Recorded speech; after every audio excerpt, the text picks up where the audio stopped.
Hi guys, good evening. So ayan guys, my early dinner. Kain tayo guys. So kakain ako ng maaga guys kasi sila ni Amo ay yung binata pala mga alas 9 pa yung kakain, kaya mas maganda namang kumain ng maaga guys, no? Para diet daw. So nagluto ako guys ng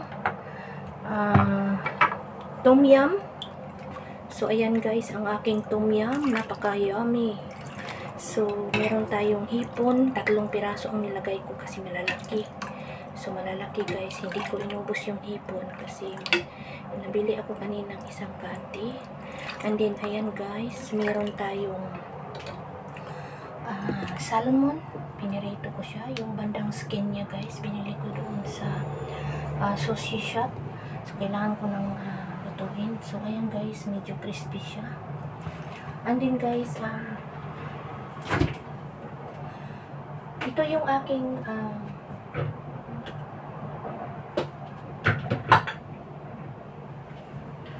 tom yum sauce. Ito yung hinalo ko guys. Binili ko doon sa Thai restaurant nung kumain kami ng mga kaibigan ko. So, ito na guys. At napakayami guys. Wala siyang kamatis. Pero meron siyang may nilagay akong yung lime leaves at saka bumili ako sa Indonesian shop ng lemongrass guys. So, 2 piraso, $5. So, yung isa lang nilagay ko, pinitpit ko siya guys. Pinitpit para mabango siya. So, ayan guys, no?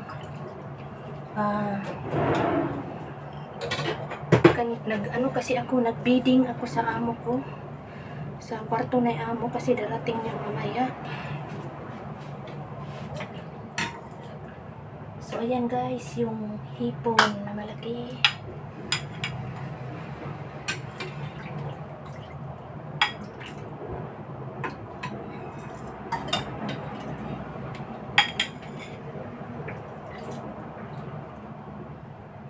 Ayan, yummy.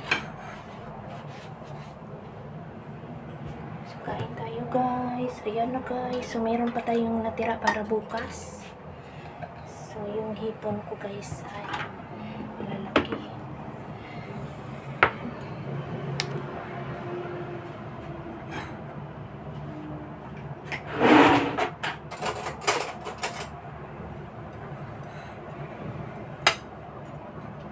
Dami yung kanin ko. So, ilabos ko na yung leftover ito guys. Nung kahapon, yung kanin, ininit ko lang. Ininit ko sa kawali kasi wala kaming yung initan na microwave kasi nasira at tinapon na guys. At saka hindi naman maganda guys ang microwave, no? Na iinitan. So, nakaka-cancer daw yun, sabi nila. So, sanay din ako guys maglihit sa apoy. Ayun. So, kain tayo. Ayan na guys. So, ayun. Ang sarap ng aking, guys. Ang sarap ng aking tom yum. Tom yum. Napakayami.